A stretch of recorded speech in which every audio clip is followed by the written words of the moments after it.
kind of follow-up of previous question. The Japanese defense minister today in the interview is calling China for more economic... So in his calls with his ROK Japanese and Chinese counterparts, the Secretary obviously stressed the need for a strong and swift response from the international community in order to send a clear message to North Korea that violations of its obligations under UN Security Council resolutions have consequences.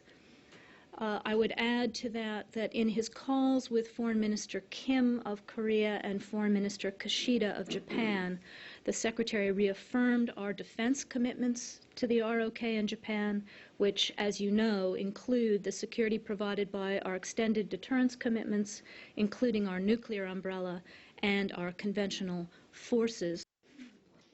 Heads up that this was in fact going to happen, as they did with the I think they did with the missile test.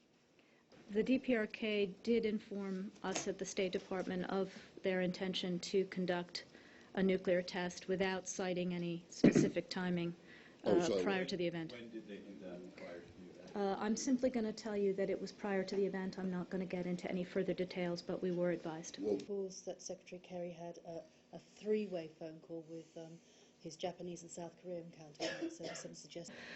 We are calling on the Security Council to make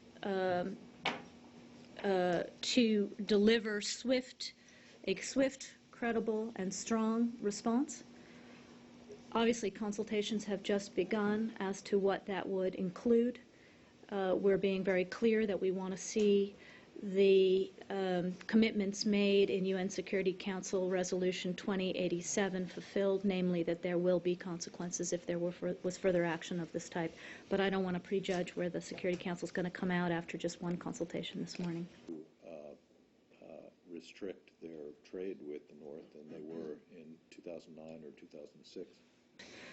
For the past year, all of us have been sending signals, including China, to the new leadership in the DPRK, leadership that's now more than a year old, that there is another set of choices that could be made. And if they want to end their isolation, if they want to meet the needs of their people, if they want to have a different relationship with the international community, that there's a path for that. And it starts with implementing their obligations. And in the face of that open door, which the President, our President, has reiterated not too long ago, instead the DPRK has just chosen one provocative action after another. So the question now for all of us is how we can get their attention, and that's what we're going to be working on together. The regime should take place in liberated area, what we call liberated area.